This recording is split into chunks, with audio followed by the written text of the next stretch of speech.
आत्मा एक चैतन्य सत्ता है जिसको काटना, जलाना, गलाना या फिर सुखाया नहीं जा सकता है। आत्मा को तलवार काट नहीं सकती, इसको आग नहीं लगाई जा सकती, इसको पानी गला नहीं सकता और हवा यानी पवन सूखा नहीं सकती, मतलब आत्मा अमर होती है। सनातन धर्म में भी यही कहते हैं कि आत्मा एक शरीर को अपनाती है, फिर जन्म और मृत्यु का चक्र चलता रहता है। धर्म प्रेमियों, आगे हम विस्तार से यही जानेंगे कि मृत्यु के बाद इस आत्मा के साथ क्या क्या होता है। तो चलिए बिना समय गवाए वीडियो को शुरू करते हैं। जिस तरह जीवन एक सच है, उसी तरह हर एक मानव को ये भी पता है कि मरना भी सत्य है, जिसे कोई जितना मर्जी झुठला दे पर इसे बदला नहीं जा सकता। कहने का अर्थ है कि जिसने भी इस पृथ्वी पर जन्म लिया है, उसे एक ना एक दिन मरना पड़ता है। बहुत से लोगों ने अपने बड़े बुजुर्गों से यह सुना होगा कि एक मरने के बाद मानव शरीर की आत्मा 13 दिनों तक अपने घर में रहती है, इसीलिए 13वीं संस्कार किया जाता है। यह सच है कि आत्मा 13 दिनों तक घर में रहती है। चाहे मरने के बाद यमराज के यमदूत आत्मा को एक बार यमलोक ले जाते हैं और 24 घंटे के अंदर वापस छोड़ जाते हैं।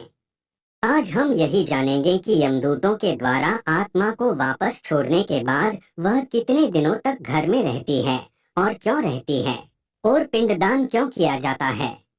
लेकिन दोस्तों, आपको इसी तरह जानकारी मिलती रहे, इसके लिए कृपया आप हमारे चैनल को सब्सक्राइब कर ले। दोस्तों, गरुड़ पुराण में आत्मा के शरीर छोड़ने के बाद की हालात के बारे में बताया गया है कि जब कोई मानव मरता है तो यमराज के यमदूत उसे अपने साथ यमलोक ले जाते हैं। यहाँ उसके कर्मों का हिसाब होता है और फिर 24 घंटे के अंदर यमदूत उस मानव की आत्मा को वापस छोड़ जाते हैं।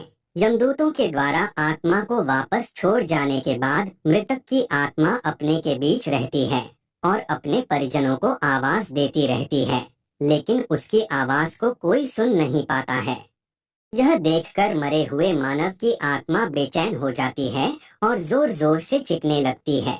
इसके बाद आत्मा अपने शरीर के अंदर जाने की भी कोशिश करती है, परंतु यमदूत के पास बंदी होने के कारण वह अपने शरीर में नहीं जा पाती। इसके अलावा गरुड़ पुराण की माने तो जब यमदूत आत्मा को उसके परिवार के पास छोड़ जाते हैं, तो उस समय उस आत्मा में इतना बल नहीं होता कि वो यमलोक की रास्ता तय कर पाए। गरुड़ पुराण के अनुसार किसी भी मनुष्य के मरने के बाद जो पिंडदान 10 दिनों तक में किया जाता है, उससे मरे हुए व्यक्ति आत्मा का अलग अलग अंगों की रचना होती है, और जो 11वें और 12वें दिन पिंडदान करते हैं, उससे मृतक आत्मा रूपी शरीर का मांस और त्वचा बनती है।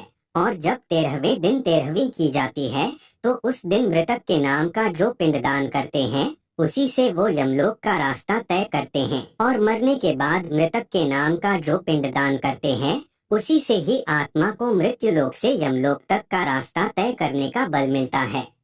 इसलिए ही गरुड़ पुराण में कहा गया है, जब मर जाता है तो उसकी आत्मा 13 दिन तक अपने परिवार के पास घर में रहती है और उसके बाद आत्मा मृत्युलोक से यमलोक की ओर चली जाती है, जिसे पूरा करने के लिए उसे 12 महीने मतलब कि 1 साल का वक्त लगता है।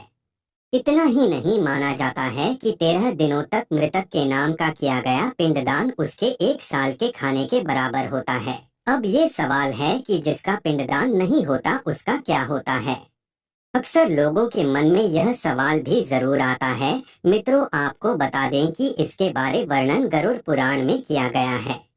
जिस मरे हुए व्यक्ति का पिंडदान नहीं किया जाता, यमदूत उसे 13वें दिन जबरदस्ती घसीटते हुए यमलोक ले जाते हैं और मरे हुए व्यक्ति की आत्मा को इस दौरान काफी दर्द सहन पड़ता है। इसलिए हिंदू धर्म में मानव के मरने के बाद 13 दिनों तक पिंडदान किए जाता है। इसके अलावा 13वें दिन परिवार के द्वारा मरे हुए व्यक्ति के नाम का जो लंगर करवाया जाता है, अगर वो कर्ज लेकर किया जाए तो मरे हुए व्यक्ति की आत्मा को शांति नहीं मिलती। इतना ही नहीं, गरुड़ पुराण में यह भी लिखा गया है कि जो मानव जीवित रहते हुए अच्छे काम करता है, मरने के बाद उसकी आत्मा को यात्रा के दौरान यमदूत कोई दुख नहीं देते, और जो व्यक्ति बुरे काम करते हैं उसकी आत्मा को यमदूत यात्रा के दौरान कई तकलीफें देते हैं और आत्मा को कई दुख सहने पड़ते हैं। अगर आपको हमारी वीडियो अच्छी लगी हो तो लाइक एवं शेयर जरूर करें और ऐसी ही रोचक बातें जानने के लिए हमारे चैनल को सब्सक्राइब करें। धन्यवाद।